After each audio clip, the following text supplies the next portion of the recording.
Okay, welcome back to the Brewed Awakening podcast. I'm Forrest. Savannah. John. And today we have a special guest. Savannah, why don't you introduce him? Mikey Herndon. He is the owner of Buzzard Roost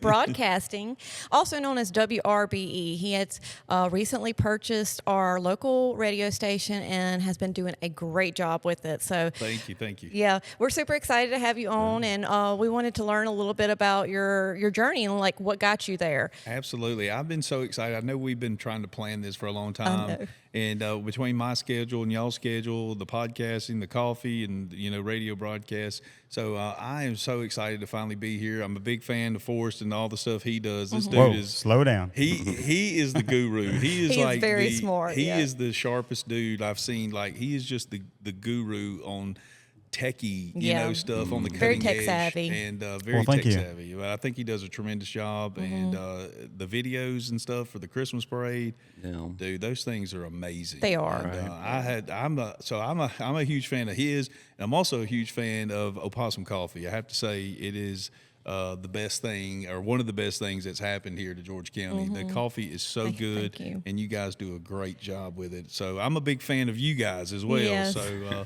Thank you. I'm just happy to be here, and I've been looking forward to doing this. And man, just I can't believe I finally get to be here. This is my first. You're our podcast. second guest, by the way. Yes, you Second are. one, all Yeah, right. we're starting to bring on guests because I just thought it'd be fun. Yeah, I It had to is. show you the coffee roaster that I got back there. I want the tour, man. I Yeah. want it all. I want the tour. I want the taste sample. I Sorry want for the mess behind me. It's like, This is amazing. Like I come in here and you guys have your own like studio. You have backdrop. I feel like I'm like at a production room or something. Right. This is amazing. People do get really threw it surprised. together. Yeah, it's very thrown together, we but have been adding to it as we go Well, it's along. very inviting. You kind of got that. Remember Friends when they would sit in the coffee shop? Yeah. It does look Kinda like got Friends. that Friends Yeah. like. Right. That's what it reminds me of. You Yeah. know. or their Yeah. apartment was That's like a good. studio apartment, so it's all open. Yes. Yeah. that's yes. a good vibe. I like that. It's a very Yeah. good vibe. Good. I really like it. Well, you are like, I feel like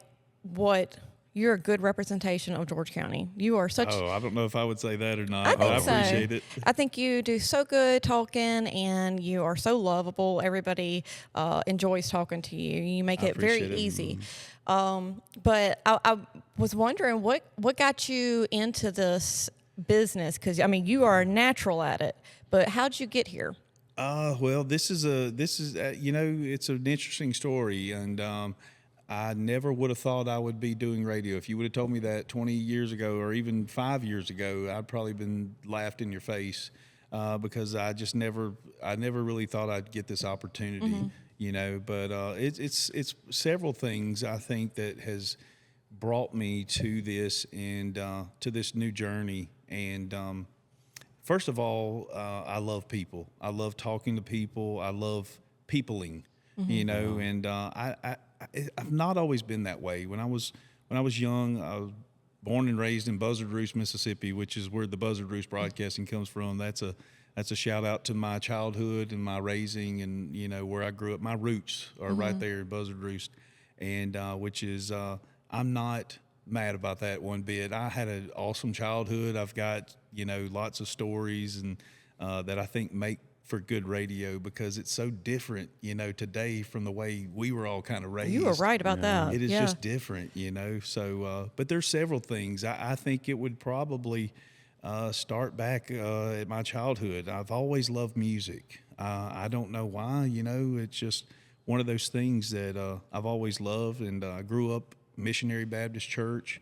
I would sing in the choir. My mom was the piano player, and she would play. And I mean, you're talking, 50 people. And I grew up singing those old church hymns, and I've always loved music. And honestly, always loved to sing. But I was very bashful when I was young. I was not the outgoing Mikey that you know now because, growing up, I was chubby, freckle-faced, redheaded, and from Buzzard Roost. Oh, so gosh. that's a dangerous combination. But I learned really quick that I need to learn to be funny. You know what I mean? Like, I was like, good looks are not part of my future. So I don't know. I've always loved music. I was very bashful. I I wasn't very confident in myself, you know. But just growing up, I was always, I don't want to say I was always the class clown. I kind of morphed into that, I guess, a little bit. I was very reserved because I just felt, as a child, I felt so different from everyone else. You know what I mean? Yeah, I actually do. Yeah. It was just different, you know. But I can remember growing up, going to Central, you know, and I probably did get picked on a little bit here and there, school bus there, but I wouldn't say I was bullied. I would just say picked on, you know. But some people that I learned as I grow up, that's some like men, that's kind of like their love language, you know. Like I was just finished up doing the morning show at the Rebel Deli, and I had Doug Lee and Johnny Height and Miss Pam Bexley from Wayne Lee's on, and a lot of my family worked at Wayne Lee's when I was young, and my first job was at Wayne Lee's in the 7th grade. Mr. James Havard gave me a job. I would go to Wayne Lee's on Saturday morning at 7 a.m., and my mom would drop me off, and I was in charge of the Dairy Fresh products. My job was to keep all the Dairy Fresh stuff stocked, wiped down, kept it clean. And I was in the 7th grade. My mom would drop me off, and I would stay there till 5 o'clock. Wow. Nice. By myself. That's so crazy. It's Did you do crazy. a good job at keeping it all clean? I wanted I was young. None of us are perfect at our I first was young. job. But Mr. I had that exact same job, which is crazy. Did you Nuh-uh, really? No. I did. Tony Mason's first job was at Wayne Lee's. I'm pretty sure. Mine wasn't at Wayne Lee's, but it was at Corner Market in Ellisville, Mississippi. But that was my job. I had a rag and check the dates, restock everything that Keep was it coming rotated. in. And you also had, you were kind of in charge of sour cream and cheese too, because it's Yes. all right there. All the dips. You'd be surprised. There's a whole person monitoring the deli, or not the deli, the dairy. Yeah. Yeah. It is. It's crazy. And That it's is cold. I have interesting. cold hands, so it killed me. I would wear like winter gloves. Yes. Oh, I hated grabbing those things of milk. That's so did too. crazy. I did not realize that there was like even Yeah. a thing where a designated person just for milk. Yep. Yeah. Literally. 100%. It really is. And That is so funny. Walmart's probably got two. I tell you what, I don't know, but I'm the same way, Forrest. I don't do well with cold weather. Now I've gotten older, I'm doing even less well with cold weather. That's And why we live in South Mississippi. It's just though. my hands, dude. If I have hands, like same soccer, thing. growing up playing soccer, like George County and Mississippi in particular play soccer in the winter, whereas Alabama does theirs in the spring.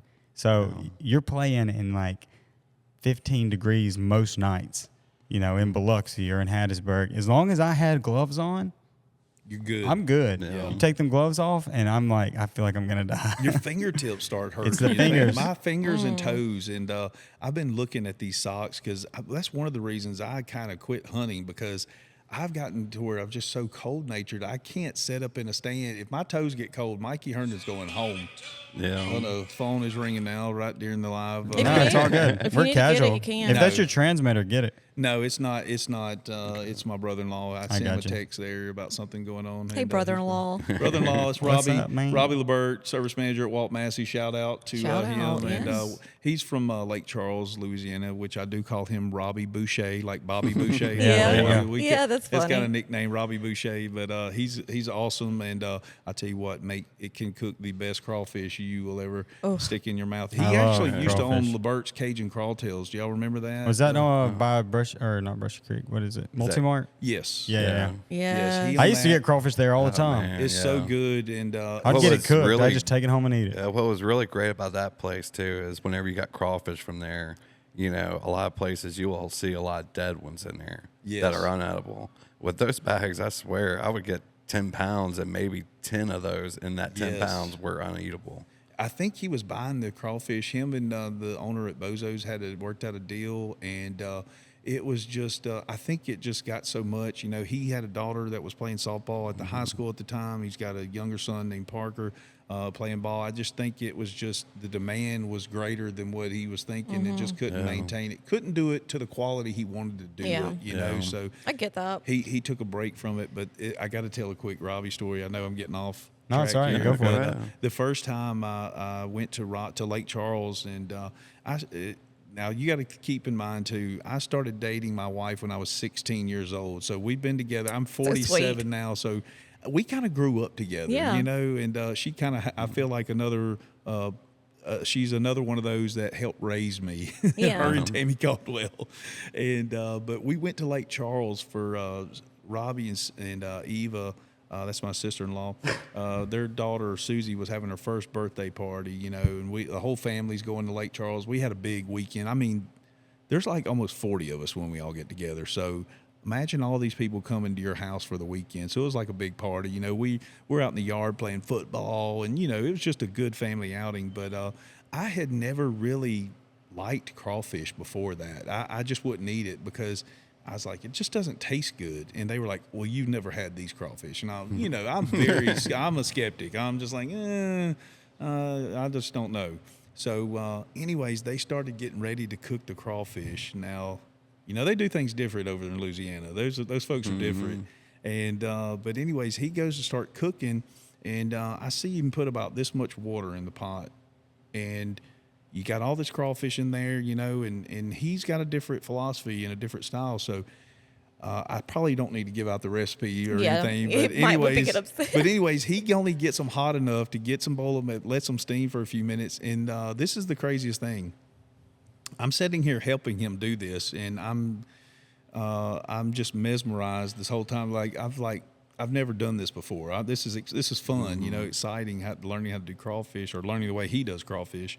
And so then he dumps them into this ice chest. And I was like, what are we doing? You know, what? This is so, like, is this normal? You know?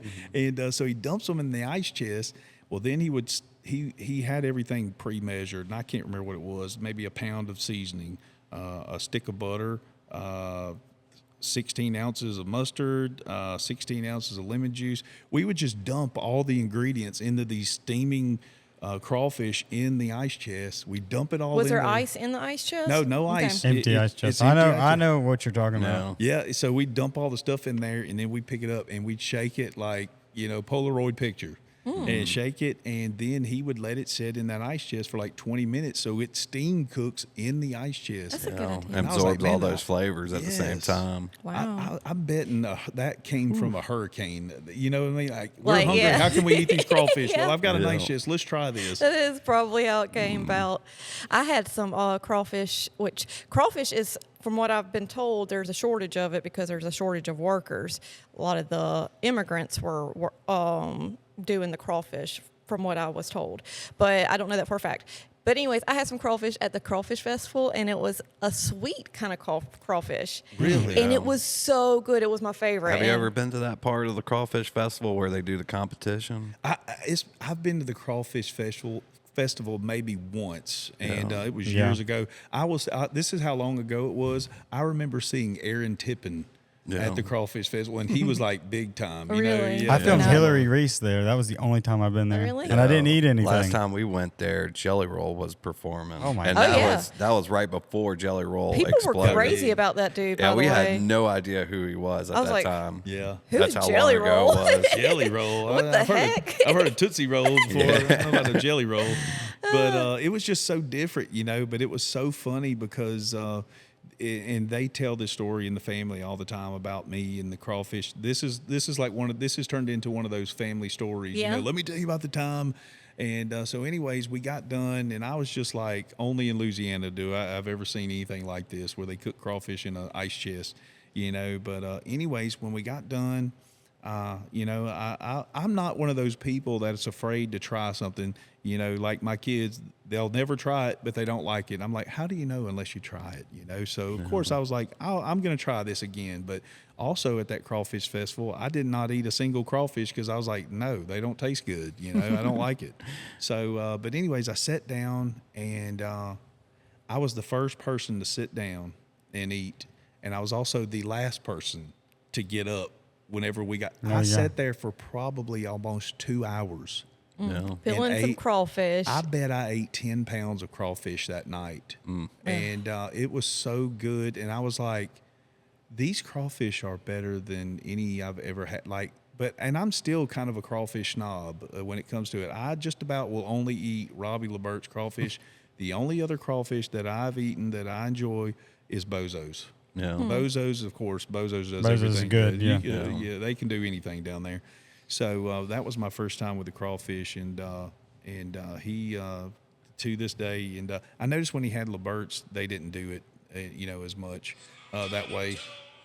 And there's Robbie again. Sorry, Robbie, in the middle of the podcast. We're talking about you. Talking about Robbie. Giving His ears are burning. the That's water, my mom the water would boy, say. Robbie Boucher. But back to the radio stuff. I can't remember where I was at on this. We were Wayne talking Lee's, Lee's. yeah. I grew up. That was my first job, and it was pretty neat because James Havard gave me an opportunity, and I appreciate that. But I would hang out there all day. And but my aunt worked in shipping and receiving. I had a couple relatives there that probably my mom Kept told an eye out. keep an eye on this knothead, But I can remember remember I told you I love music, and I was a huge George Strait fan growing up. Still a huge George Strait He's fan. great. Yeah. And I cross my heart. Oh, dude, Don't start. Your country. this might turn into a karaoke party. No, we can't do that. We got copyright issues already. Oh goodness! But I would. Play the ASCAP. Mr. James would pay me, and I would stay there all day. And honestly, I didn't want to tell Mr. Doug this on the radio show, but I would explore all over that place. You know what I mean? I was a kid, Yeah. I would explore, and they had the little catwalk thing where they would, watch for people that were stealing. Really? And, I didn't know that. That's yeah, cool. yeah. So, but back what Forrest was talking about, the milk, Dairy Fresh had milk. They had the sour cream. I'll tell you what was really good. If y'all never had Dairy Fresh French onion dip, game changer. It is so good. I don't know what they do to it, but it's really good. Okay. And Good to know. But I remember being there and unloading the truck in the summertime. He would call me, and I would come up there and help them, and they would have an 18-wheeler.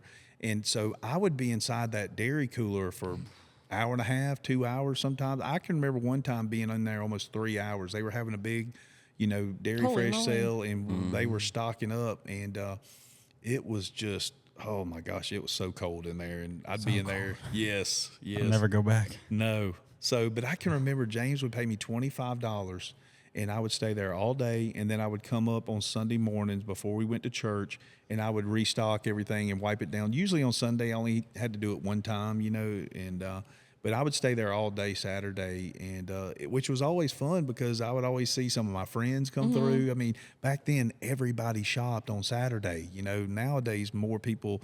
And Mr. Doug even made that point today on the radio that people more shop day to day because the economy, prices, stuff like that. But back then, people would go to the grocery store once a week. And so I would see a lot of my friends or, some family members. And but I would I would have little adventures. I would go all over that place. But when James would pay me on payday, if you remember, Walmart used to be across the street. Yep. Yeah. Mm-hmm. So every time when We're sitting in it. yeah. So every time I would get paid for the first part, I would walk across the road, which my mom would probably have killed me if she would have known I was doing that. But I would walk across the road, and I would come to Walmart, and I would go to the music section, and I would look for any or whatever George Strait cassette that I did not have, and if I found 2 of them that I didn't have, I would buy 2 of them. I would spend my $25 on cassette George Strait, and I had the little. You remember they used to have all the cassette accessories, carry the cassette carry. I had the cassette carry, and I had them like Mine had a organized. shoulder strip. Yes, and I had mine like in order from each album, like from this one to the next one, like chronologically in Well, order. see, for me, mine was Yeah. a CD thing. To be clear, guys. To be clear, it was Yeah. CDs. Mine Yeah. was mixtapes. I the still recorder. have in my truck from probably two trucks ago, one of those sleeves that you put in your visor that Oh, you had man. the CDs. Oh, yeah. I still got that in there. That's which I my love it. truck That's has impressive. a CD That's player. classic, dude. Yeah. It's been a Yeah. long time since I've seen that. It's been Yeah. a long time since I listened to a CD. I tell you what, I It's will been a throw hot in a minute. CD every now and then. I've got a few in there, and I've also got a sleeve in there of just some of my favorites that I just could not part ways with. I've got some really good ones in there. There was one that I haven't seen it anywhere available on iTunes, but my first 2 CDs I got, I'll never forget this. It was probably my 7th grade year.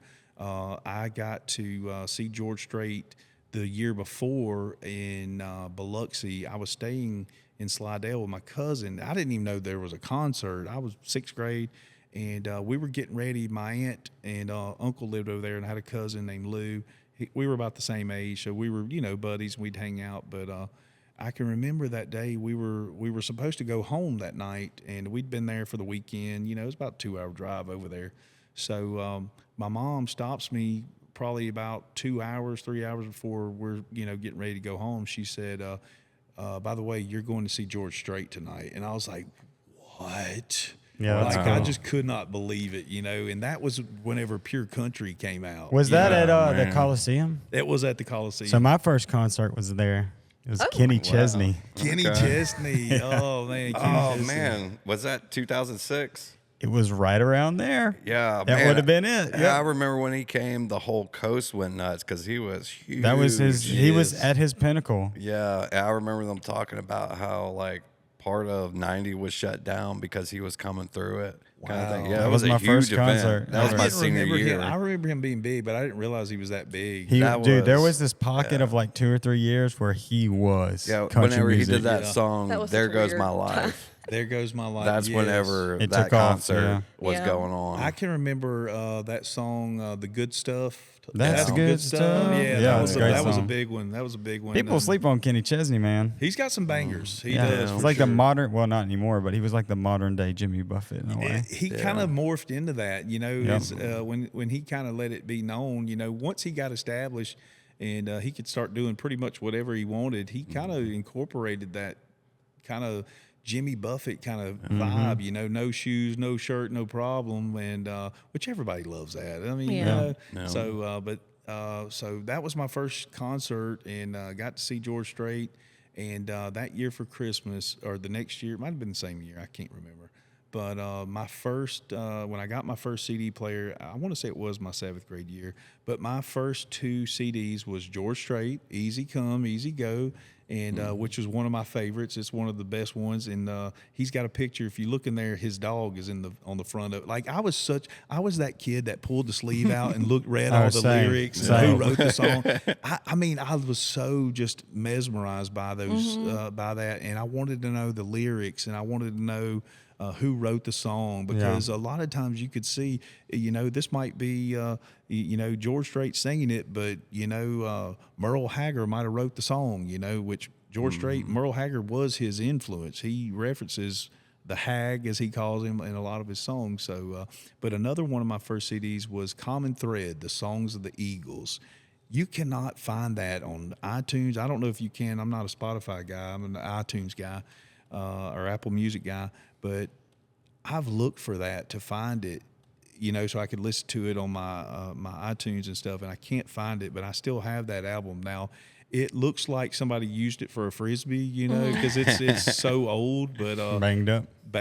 But it was artists like Vince Gill, the different artists. I think Reba, it was current 90s country music when it was at its prime. That was the best. And it was all these folks singing those Eagles songs. And my mom and dad were huge Eagles fans. My dad's a classic rock guy, Bad Company, all those. And he was a huge Eagles fan. And I really wasn't at the time, but that album really transformed me into more of an Eagles fan. It just introduced me a little more to the Eagles, and it was one of my favorites, and I probably played that CD so many times. Does it still work?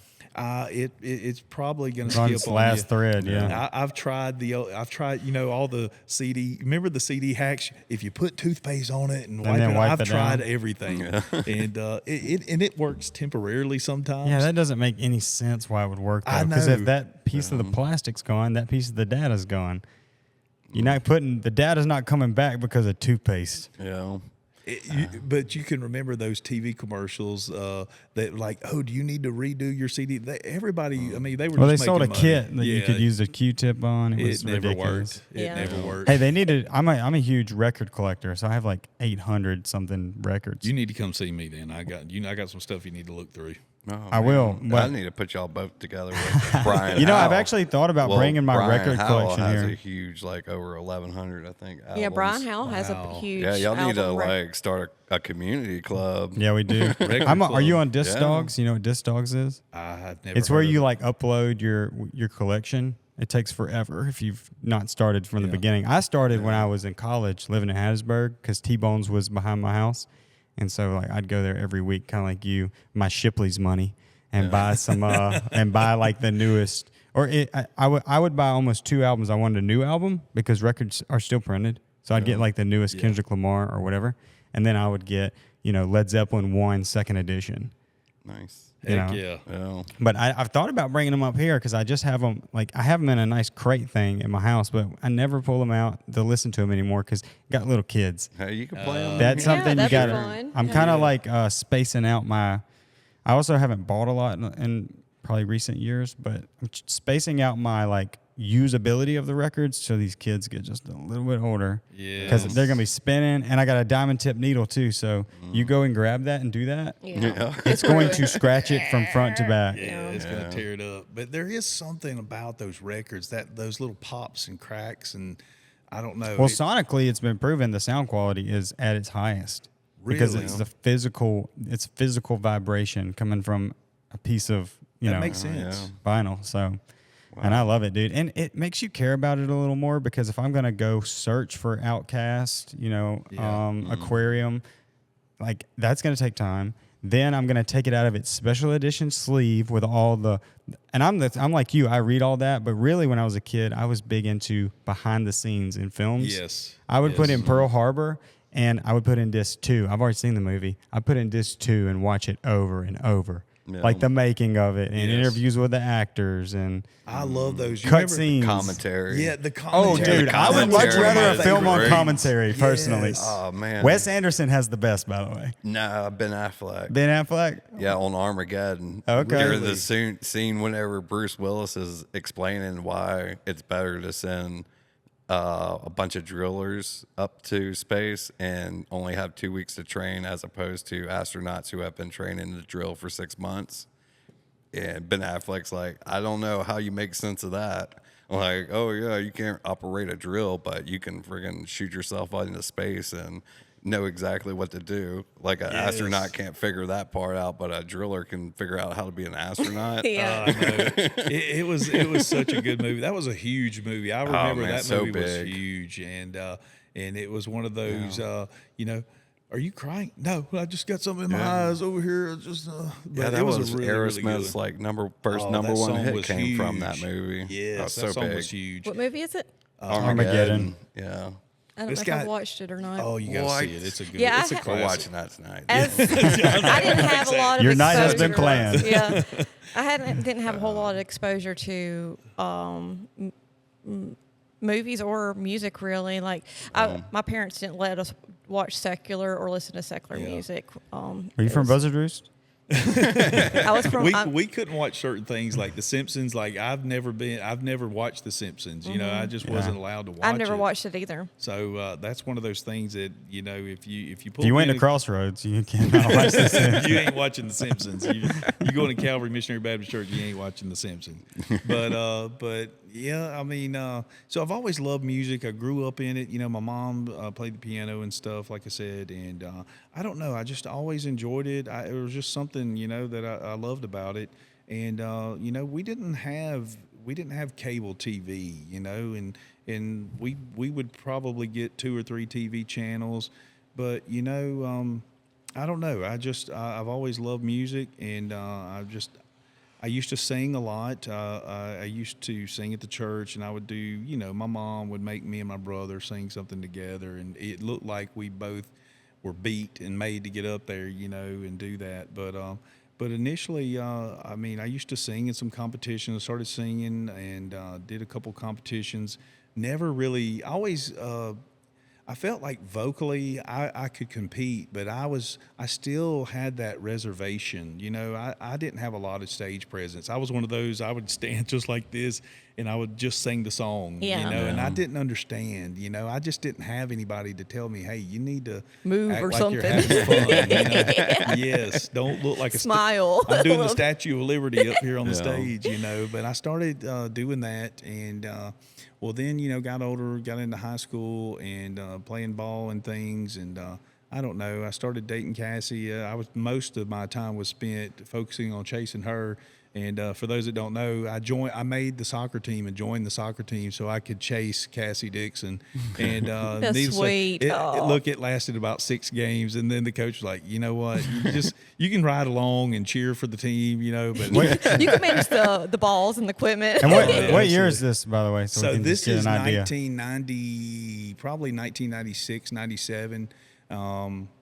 Well, the plan worked. We've been married now our anniversary's coming up May 1st. I think it's going to be 22 years. Wow. So Congratulations. 7 years it took me to chase her down, and that was the hardest sale of my selling 7 career. years. I love that. Wow. But it was fun, and but I was chasing her, and it was so funny. The story with me and her, and I was sitting in biology classes my sophomore year. And I always sit in the back row, of course, same as in church, back row Baptist. And so I would always sit on the back row. And my buddy, one of my buddies, Ashley Mizell, sat with us. And there was a freshman named, her first name is Brandy, but she used to have a nickname, Peaches.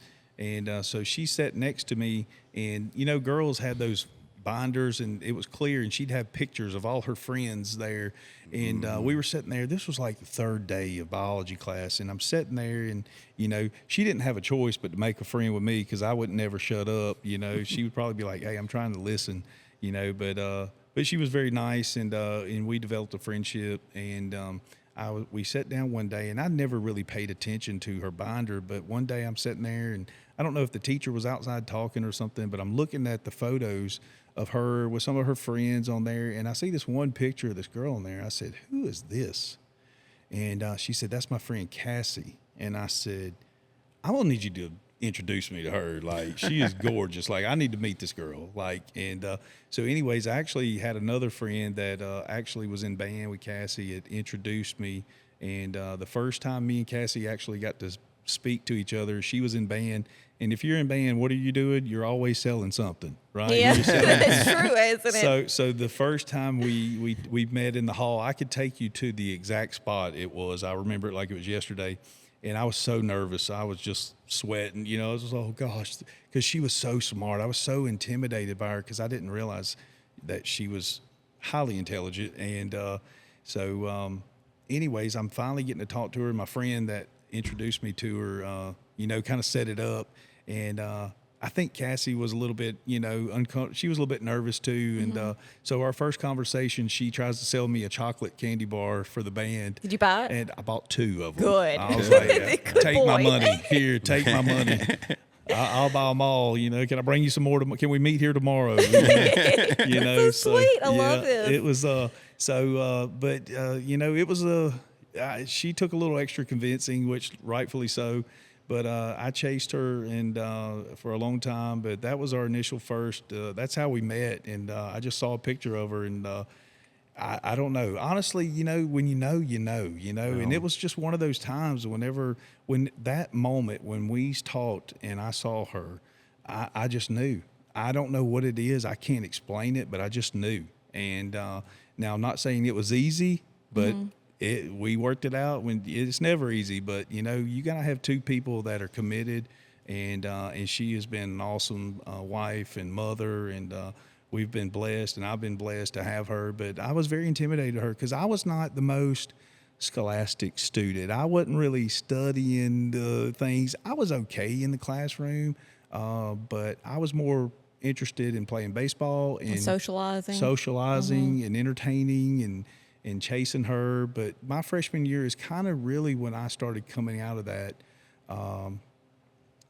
being kind of, I don't know, not fearful, but my personality really started coming out. And I don't know, honestly, where I got it from, because my personality is so different from my mom and dad. They're kind of introverted as well. Now, once you get to know them, they'll open up a lot too. But I don't know. I don't really know where that came from. It's so different from most of everyone in my family. But that's where I started, kind of coming out. And I would really I would do impersonations and things like that. I loved making people laugh. It was just fun. And So I'm playing baseball. Well, we get to my senior year, and Coach Bray has left, and Coach Thornton's there, and Coach Thornton's now the head coach. We're going to the senior year. You know, my plan was play baseball. You know, I didn't really know what I was going to do. I really couldn't figure out what I wanted to do. And, well, we get around the baseball season. Well, I get cut from the baseball team my senior year, and I was just like, it broke my heart because I've been playing ball since I was 5. I was like, what is going on? You know, this is something, you know, what am I going to do now? This is all I've ever known. And so what am I going to do? So I knew I could sing a little bit. So, like I said, I'd done a couple of singing competitions, but I didn't push or, you know, I didn't chase that as much as I did anything else. It was just kind of like when I had time. Pastime. Yeah, if we found out about something, but, you know, I would do it. But I actually sang, I've got a video of this somewhere on VHS. The first time I ever sang in a competition was at Central Elementary in the 8th grade. They were having a competition. And I knew I could sing a little bit, but I was so bashful. That one, you know, it's crazy the transition from 8th to 9th grade, how much I came out of my shell. But part of it is, I think, just sticking myself out there, getting out of my comfort zone a little bit. So I signed up for it and in 8th grade. And I can remember Miss Lynn Pitts being there and helping me and encouraging me. But they had this little room over here where they would keep all the basketballs and all the sports equipment when we would go to PE. And I was telling Miss Lynn about the singing thing, and she was like, well, can you sing? And I was like, well, my mama says I can, you know. So, but I can remember I was so bashful that we would go in that room and turn the lights off, and I would sing because I didn't want them seeing me. That's how bashful I was. I was just like, I can't see you looking at me while I do that. So I would go in there and I sang, and they were like, Mikey, you need to do this. And I was like, I just don't know if I can, you know. I'm very nervous and just very reluctant. Well, I did it. We ended up winning first place, and I couldn't believe it. So fast forward to high school. And I think I did sing George Strait's song. I can't remember which one it was now, but I know what song it was. Me and Ashley Havard, we sang Clint Black and Winona did a duet. Do you remember the song, A Bad Goodbye? I don't know. It was a hit back in the 93, 92, whatever. And but we did that together, and we won first place, and it was fun. It was awesome. So fast forward to my senior year, I'm cut from the baseball team. Really haven't done any singing since then. And I was like, what am I going to do now? You know, I need something to do because I played football maybe one year. It wasn't my thing. You know, I felt like I wasn't going to give it 100%, that I'm wasting the coach's time.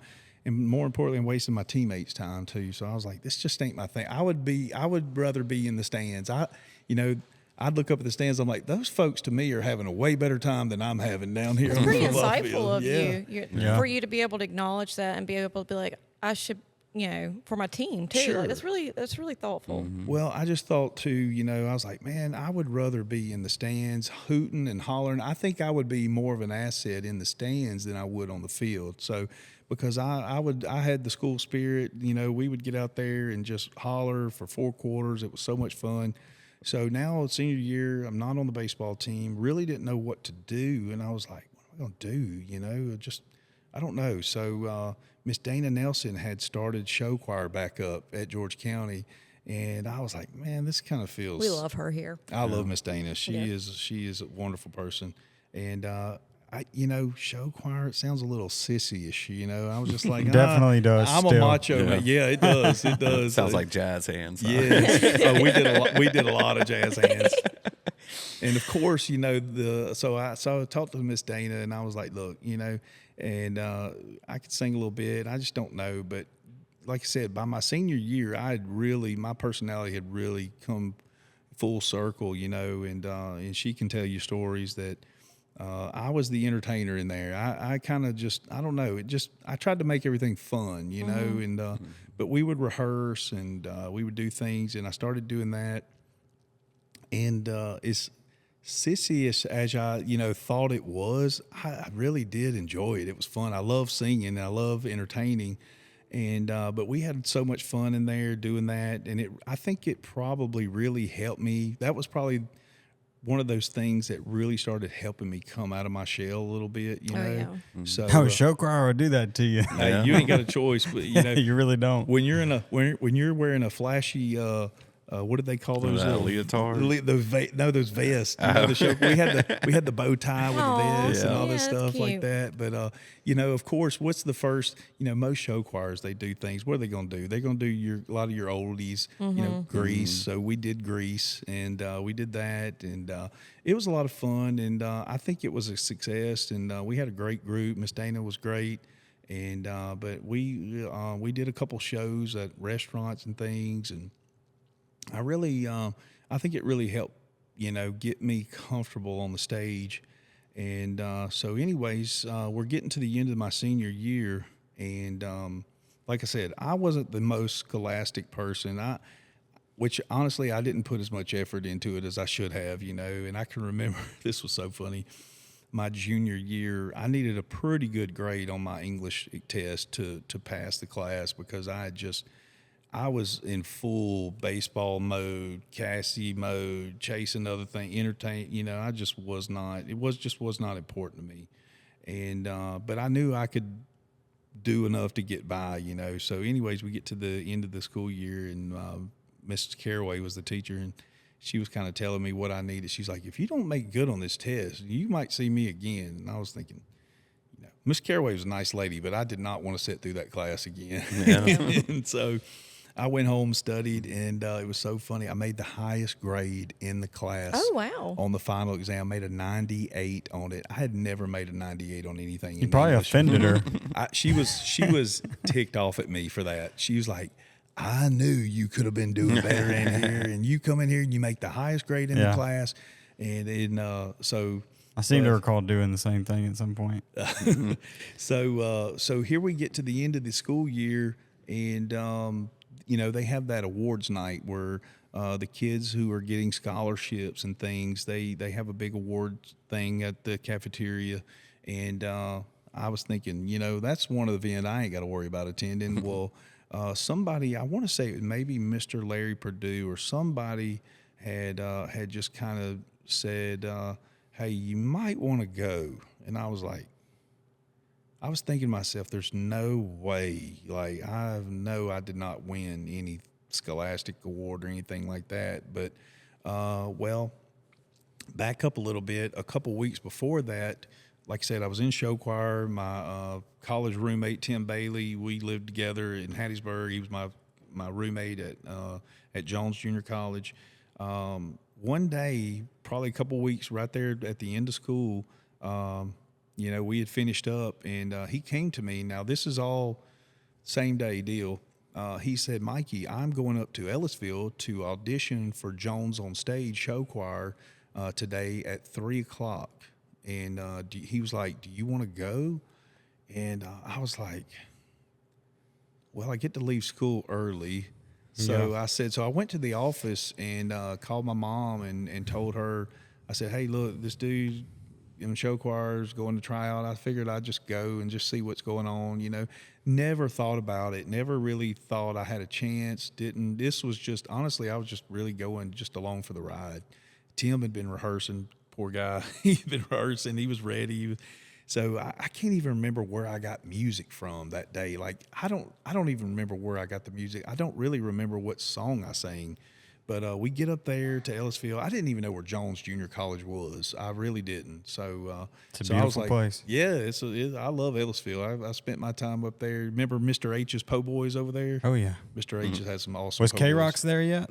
No, I don't think K-Rock's was there man, yet. so good. But I do remember. I was a frequent visitor of Mr. H's Po' Boys. And I over do there. remember Jones on Stage. Is that what it was called, or what's it called? Jones on Stage is what it was called when I was yes, there. it was still called that in 2011. Mr. Larry Mauldin was the director there, and I think he played You know Mr. Oh, Larry? I know him personally. Do you really? Talk to him all the time. No, you don't. Yes, I do. Wait till you tell him Mikey Herndon was on Yeah, your I'll show. text him right after Look, this. I'll be honest. I know Larry Mauldin. Was he bald at the time? No, he had his fake hair. He ain't had hair in 10 years. Fake hair. Oh, yeah. I like that. He had a toupee, or not a toupee. I don't know what you call it, but anyways, I'll just tell you, Larry Mauldin.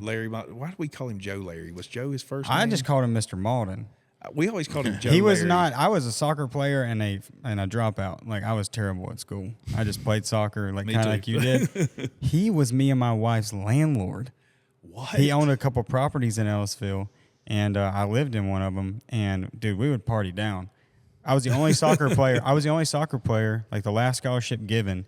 That the only thing that it didn't include is they were out of dorms. So I got a soccer scholarship, but I had to find my own place to live.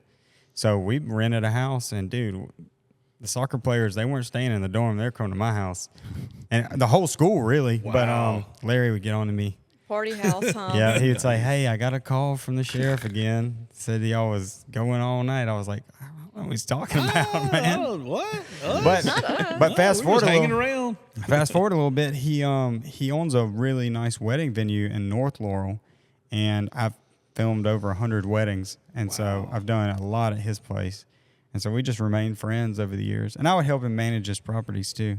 If he needed grass cut or stuff done. So Small world. Yeah. I don't He know. has a lot of crazy Larry connections. Mauldin, man, that's my boy. I swear. You probably know some other folks that I probably went to Jones with, and I but Larry did not. Initially, I don't know.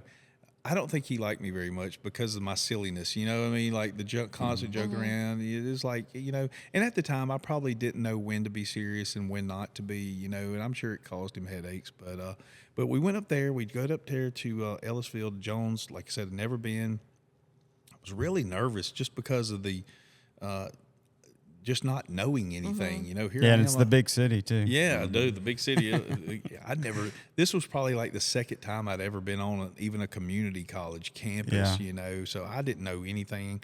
So, but my good friend Tim, we go to the Fine Arts Building, and man, you're on stage. There's a couple people there. It's a pretty, at the time, it was one of the bigger auditoriums I'd ever been in, and so get in there, and I think I sang, if I remember right, the song I auditioned to was "The River" by Garth Brooks. You remember that song? Yeah. Which is really a lame song to audition to. You I know was what I going to mean? say, I like to make fun of Garth Brooks. I'm not, I He's like wild, ain't he? I He is like something. I like early Garth Brooks music, but I didn't. He kind of got away from me. But I don't know. Maybe that was the only thing I had. I have no idea That's why I funny. did that song, but I was like, man, this song feels a little too heavy, a little too serious for an audition. But anyway, so I auditioned. Really, I did my best, but I guess Mr. Larry, he thought of me as very bashful, very reserved, which I guess I was intimidated by that audition. That was the biggest thing I'd ever done at the time. And so anyways, Tim gets up there. He's very animated on the stage. I thought he had great stage presence. And me, I was doing my famous Statue of Liberty, dream is like a river, just standing still, I was like trying not to mess up. I was so focused on not forgetting the lyrics, that I probably didn't pay attention to what my body language was, which was probably terrible. So anyways, that had been a month ago. So here we are, at the end of the school year, and Mr. Larry Purdue was like, I was like, man, I'm not going to that. And he was like, I think maybe he asked me, are you going? I was like, I looked at him, I was like, you're my teacher. I'm not going to be up in there. Why would I go to that? He's like, well, maybe you should. No, and I can see he was a big influence on me, and I can see his face right now saying that. Yes. Just kind of the way he would go, are you sure you're not going? Are you sure? Like he would give you these looks. You know, Mr. I Purdue. didn't have him, but I Oh know my of gosh, him. dude. He was like, he had Mr. taught my Watchman. mom, dude. That's how crazy it is. Yes. But he was, he's a character, dude. He is a character. You either loved him or hated him. I absolutely I loved him.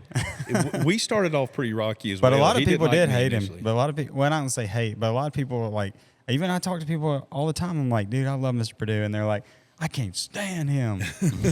But if you were creative, he would draw towards you a little bit, Yeah. and then he would encourage you. Like my yearbook, there's like a half a page that he Wow. wrote me basically That's a thing because it's funny. Do you know Phil Proctor?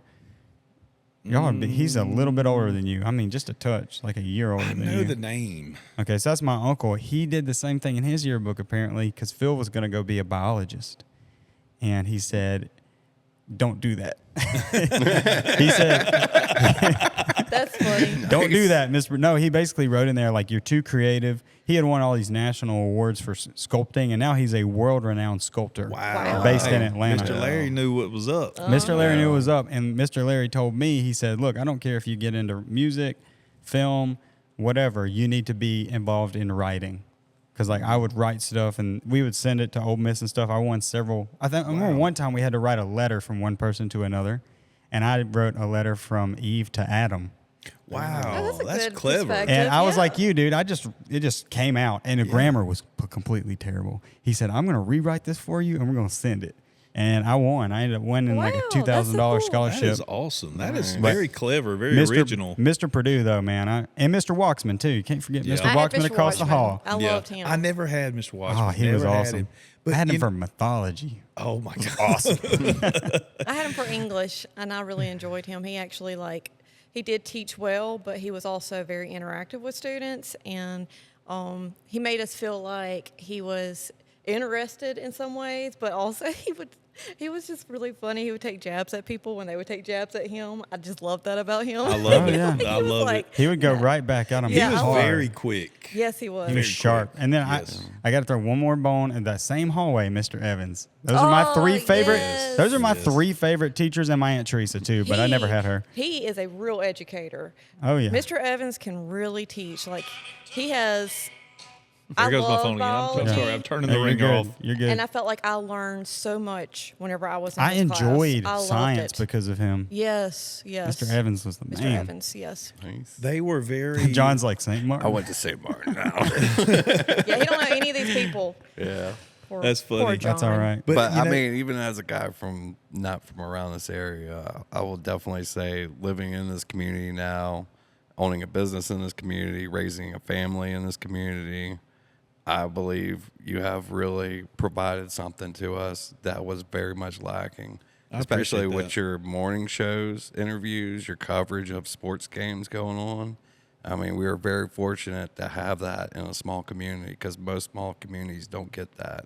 Absolutely. And just take the chance on investing into a radio broadcasting network.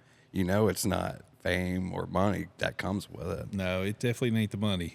Yeah. Well, and WRVA I mean, has a it- good history yeah. too. Yeah, So it's that- almost like a torch that was starting to burn Yeah. out. Yeah, and I would love to take credit for some of this stuff, but really, Mr. Larry Shirley, may he rest in peace. He just passed away a couple days ago. I'm actually playing bass at his funeral Saturday. Our praise band, they were members of our church. I heard about all that. But he really, was the first pioneer as far as stepping out in this community and covering local high school sports. And it was funny because he told me the story about it that when he was working for Mr. Herman Kelly, Mr. Herman said, "Man, stay away from that high school. Ain't no money out there."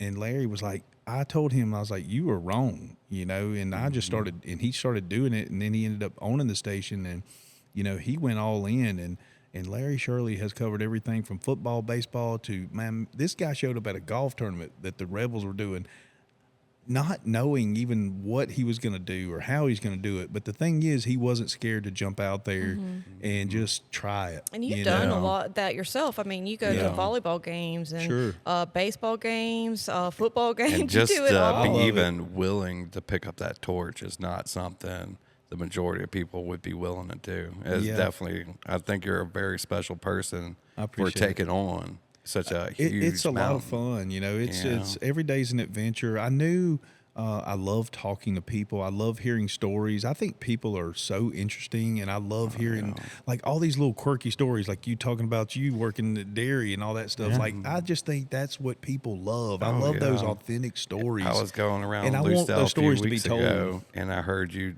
interviewing the story with the lady that was she ABC broadcaster from Yeah. South Korea that was adopted in I think she was Lucedale. Fox, actually. Yeah, Fox, yeah, yeah. Miss Kisha. Yeah, and that was such a crazy story that Yes, you it would never was. even expect to hear, especially when you're radio driving in the morning from Yes. your local radio station. I had a lot of ladies text me during that. That was one of our biggest interviews, I think, and one of our best because of that story. It just really tugged at the heartstrings. Right. But I had a couple ladies text me, said, look, I had to go home and change my mascara out because I was bawling Yeah. listening to Kisha talk about finding her parents and all that. That was incredible. Yeah, I was sitting in the parking lot outside the coffee shop, just like, Like, well, couldn't- no, I was like, couldn't I'm not turn turning it this off. thing I off. can't go away. Yeah, This is that's so awesome. good. I love hearing stories like that, and I love when people tell me stories like, "I heard you do this or that," and because honestly, I'm figuring all this out, and I have no really clue as far as who's listening on the FM part. There is a way to do that. I just haven't done it yet because I'm so focused on the product. I want the product to be good. I want the quality to be good. But now on the streamers, I can usually see it kind of gives me some numbers. And I can remember back in September, I had over 500 streams overseas, and it would show me like different areas, and I'm just like, who is listening to Mikey in the morning in South Korea? George County's Yeah, everywhere. you know, George- We're It- everywhere. It really is. It's kind of freaky, actually. It is. Yeah. It just blew my mind, and I just never. And there's a couple places in South America that were hitting. Honestly, there was a couple in Germany. I'm like, Yeah. how in the world did these people find this stuff? You know, but. I appreciate that, John, and I'd love to say this was all like an original, my idea, but I'm not really good. I don't think at coming up with ideas. I'm good at taking somebody else's idea and then transforming it into maybe taking 3 ideas and trying to make That's them really my what own. ideas are, anyways. Yeah. It's Yeah. always Everything's inspired. borrowed. Yeah. That's right. Yeah. So anyways, Larry told me, he's like, maybe you should go to that event, and I was like, and honestly, I can't believe that I was aware enough to pick up on that. You know what I mean? At that age, because I was clueless. What?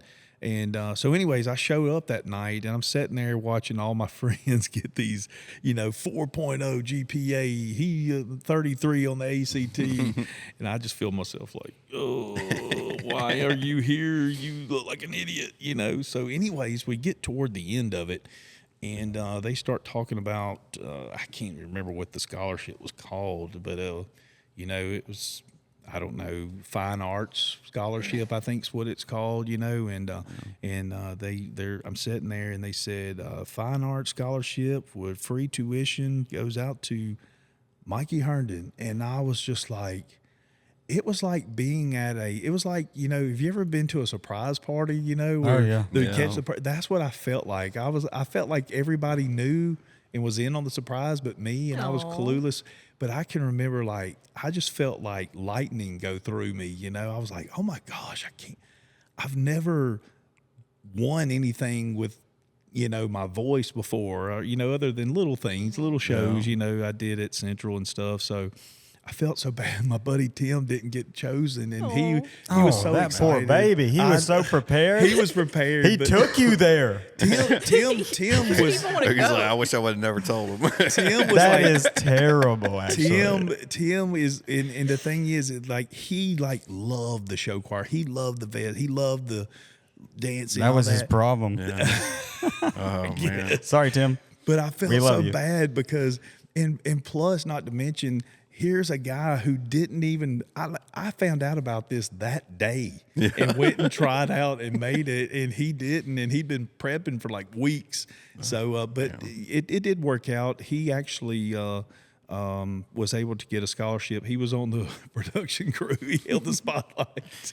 But hey, I mean, the thing is, he got the same scholarship I did. So, Good. Yeah, I mean, at it the end of the worked out. day, it worked out. So, But so- I can relate to that because, like, my senior year, I actually won the talent show. Wow. And it was the same thing. I was basically had my guitar case at the back door. I was kind of ready to roll because I had played my own song. So I thought, Dustin over here is singing, Counting Crows or something. This person does this, Miranda Lambert. I'm thinking, all right, I'm ready to go. And I'm literally standing at the back door. My mom cried her eyes out because I told her not to come. I was like, don't even worry about coming. Yeah, I'm just gonna play my. It's little gonna be bad. Yeah, no, it wasn't gonna be. I knew it was gonna be bad because I just knew that. But I was like, I'm just gonna play that song I wrote, and that'll be it. Yeah. I'm at the back door, about to walk out that cafeteria, and they're like, first place goes to Forrest Proctor, and I was just kind of like, oh shit. That's awesome. But I don't even know where I was going with that. It just reminded me whenever you said that, like you're at a surprise party. Yeah, and it was just like, it was what? It was such a shock to me because I never. I mean, if you ask me, I don't think I'm good at anything. I mean, I just most people have a talent; they're good at something, and I was like, I really don't know what I'm still learning myself and figuring it out. And I knew I could sing, but I knew I didn't have a great stage presence, and I knew that was part of it. I was kind of learning, hey, it's more than just singing the song. You have to sell the song. You have to make people believe what you're singing. So I was kind of learning that, and I learned a lot about that at Jones with Mr. Larry. But yeah, got the scholarship. It honestly created some confidence in myself. So I went and tried out at Perk. Miss Dana, her and Darwin both went to Perk, and she was really wanting me to go to Perk, and because she knew a lot of the people. But, the Jones show choir was more of a pop rock kind of thing. It wasn't your typical bow tie and the shiny vest and all that kind of stuff, which Perk was. They were kind of more that, the same. But I did go over there and try out, and actually ended up getting a scholarship offer from Perk too. And I was like, well, dang, maybe I'm on to something here, Nice. But you made the right choice. Yes, I did. But all my buddies were going to Jones, and I was like, man, at the time it just seemed like everybody from George County went to Perk, and I was like, I don't want to do what everybody's doing. I want to do something different. I'm sure Perk was great, but there's just something about them pines, dude, being way up there in the middle of nowhere. And you got Hattiesburg. Yeah. I don't know. I'd take it any I think day. that was another thing. You want to be too by for me. Wiggins? Really? Well, that was another thing. I was thinking, which one is further away from George County at the time? You know what I mean? Because Jones. Most Tokyo teenagers, available? when you're a senior, you go through that phase where you're like, I just want to get out of this town. You know what I mean? That wasn't a real strong thing for me. I knew I wanted a break. I wanted a chance to kind of grow up and figure things out, and I think you do need that in this world. Like, you gotta sometimes just take the jump and just figure it out and learn to make it on your own. And so when I moved out to go to Jones, I never went back to my parents' house. And of course, my dad was always like, as soon as you get 18, he was joking, but he was like, but I always I was very independent, and I wanted that that freedom. Not that I wanted to go out and do anything crazy. I like going to bed when I want to go to bed. I want to watch what I want to watch, What you all that wanna kind of eat, stuff. yeah. Yeah, exactly. Well, getting that taste of freedom it's nice at first, man. It is. I mean, you start looking back and you're like, God, these bills are no fun. No. And I can remember, But the freedom is definitely worth the bills. I'll just say that. yes, I agree. I can remember cell phones. Can you imagine? Oh goodness. I don't want to. Dude, but I don't really wanna do like that your to myself. story, though, because I have this fascination with random scholarship stories. In fact, anybody out there in the comments have one and you want to come on and tell it, or just tell it in the comments, actually, because I like those the best. It was a shock, and it was on just pure accident. I mean, what are the chances that dude asked me to go, and now he doesn't get on there, and I got on there, And now he's the light guy. Now So he's guilty, the. huh? That's so. I'm That's like- a little messed up. But hey, I'm like, Tim, make the sure you cream keep rises. that spotlight on me. The real star. No. the cream, dude, mine's similar though, because I had several offers for soccer, right? But just admit, my best friend and my girlfriend are going to Jones, so I'm dead set on going to Jones. So the coach is coming to watch me in Biloxi. It's gonna be great. We get to Biloxi and it's like a hurricane, so the game's canceled. I remember crying on the way back because it was like the last game. So I was like, well, That was my chance for them to see me. That was my chance for Coach Bow to see me. So I had partial scholarships to Pearl River and Perk, and didn't really want to go there. So I just thought I wasn't going nowhere. I was sitting on the couch a couple days after graduation watching Manchester United and Fulham play, and I was about to cry. I was like, I'm not done playing that game. So I got my phone and I called Jones. Took 10 connections to get to Coach Bow, and I finally got to him. I was like, hey, listen, My name's Forrest. You were supposed to come watch me in Biloxi. I never got to da-da-da. And he cuts me off. He says, oh, yeah, you got scholarship. And I'm like, what? He's like, yeah, I need you. Come on. I had to go the next day Wow. to practice. That's cool. crazy. I'm What glad if you called him. I know. If you would wouldn't have have never called. See, yeah. and that's why I like these random scholarship stories. And my friend Keaton was already going up there with no roommate, Keaton Pope. And I was like, hey, bro, remember how you said I could live with you? Can I live with you? I'm gonna have to cash in on that promise. And dude, I remember my mom, like, I thought she was going to be kind of like, you know, not upset, but just like concerned, like, well, slow down. I was like, Mom, I got to go to Jones tomorrow. I got practice at 7:30. And she was like, good. let's start packing.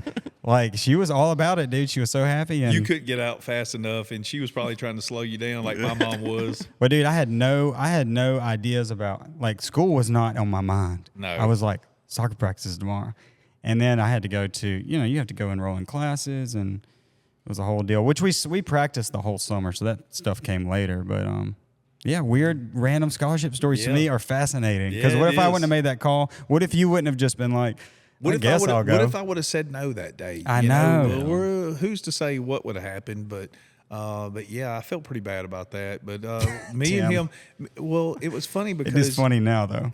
well, he and his mom and Cassie's mom worked together at the mail place here in Lucedale at the post office. I don't know why I couldn't think of the post office. But I they like worked that, the together. mail place. The mail place. Place where you go get mail, place that sends you all your bills. And they were good friends. And I think both of them had kind of like secretly had wanted him and Kasey to kind of end up together because they were best friends and all this kind of stuff. But I don't know. They were always more friends. You know, they went to church together. They were friends. And so now not only do I have, and Tim was at one point, I want to say he was probably interested in Kasey. I don't know what happened, but they were really good friends. They were close friends. And it was you could always tell that there was never, you know, I never felt any kind of jealousy or anything like that toward him. I could tell, you know, they were legit friends and things. And so he was a really good friend to me, and honestly owe him a lot of credit for inviting me that day to that tryout. But we ended up being roommates together at Jones. And we really didn't really become friends till probably our senior year whenever we started doing show choir together, just because I was more, you know, the sports guy and he was more into the show choir stuff, you know. So, but now here we are, our worlds collide.